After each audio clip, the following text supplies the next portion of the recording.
Hi everyone, Aiden here with eTrailer. Today we're going to be taking a look at the Kuat Piston Pro X on the back of our 2022 Ford Maverick.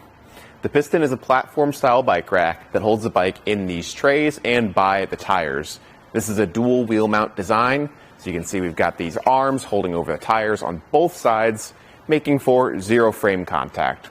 It's going to make it good for our carbon frame and alternative frame bikes because we're not relying on that frame for contact and holding the bike in place.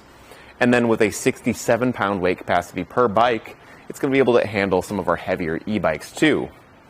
With this bike rack, you do have the ability to tilt away with bikes loaded. There's a pedal right next to the first tray that we can pull and lower the whole thing down, and that'll allow us to open up the tailgate. Now in the Maverick, there is a bit of a caveat to this though. You can see that I've got the support raised up to the higher position to stop out the tailgate at this sort of angle to make sure it clears with the bike rack. So if you need to get something out of the back, you can, and you don't have to worry about holding onto the tailgate. But if we wanted, say, a flat place to sit to change our shoes before or after our ride and have this in the default just flat position, it would make contact with the bike rack before bottoming out, so you don't get full range of the tailgate. That's just something to keep in mind. You're not going to have a place to sit and change your shoes before or after your ride, but you still do have tailgate access. Lifting the bike rack back up into place, it'll latch in, just like that, and you're in the driving position. You do have a spot for a cable lock that's included with it to lock up right here on the tray, where it's really easy to get to. And you will notice that we've got our running lights. There's lights built right into the bike rack that'll give us turn signals, brake lights, running lights, just by plugging into 4-pole wiring if you've got it on your Maverick. That's going to help keep things visible when we're going down the road. You can see that with the bike in place, we are blocking our taillights a good bit. You can obviously see through the wheels, but it's just going to help us with visibility, at the back end of the bike rack. Getting things unloaded though, all you got to do is just press the arms, these buttons, and the arms will open up using those pistons. That's one nice thing about this bike rack, is that it's very easy to use, very straightforward, because there's no levers or latches that we have to press and hold. All you got to do is push the buttons and the arms will open up.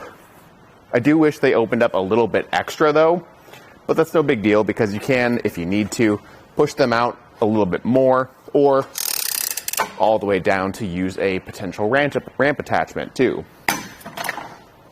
Then you can just push them down into place. You can hear how nice that ratcheting mechanism is to secure it folded up.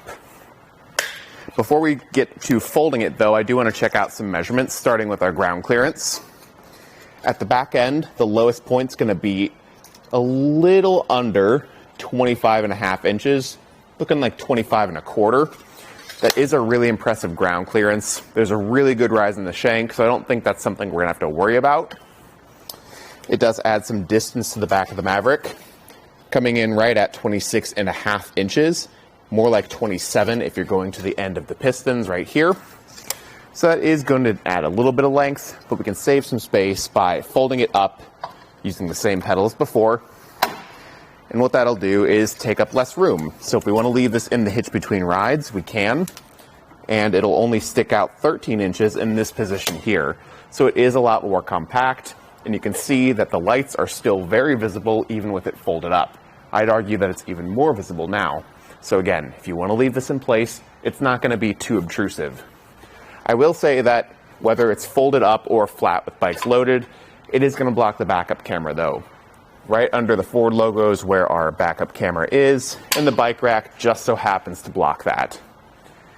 For an anti-rattle device, it isn't tool-free, but the tool does store right here on top of the bike rack under a lock and key to like with everything else around the bike rack. That'll be used at the back end to get it secured, nice and stable in the hitch. So it's nice that you've got the security aspect of using a tool, and it's nice because that tool is always on hand. You don't have to worry about forgetting it. At the hitch, it's working with our 2" by 2" receiver tube, and it uses a standard hitch pin to secure it in the hitch pin hole with a lock on the other side. That lock is a push to lock, so it's really easy to put on, and because it's not a threaded hitch pin, again, it's very easy to install. Just slide it in the hitch, throw that hitch pin in and lock it up and use the anti-rattle to secure it nice and solid in the hitch. I will say, because of the weight of the bike rack, it may be a little bit hefty and hard to get into the hitch, but once it's there, the process is really straightforward for the install.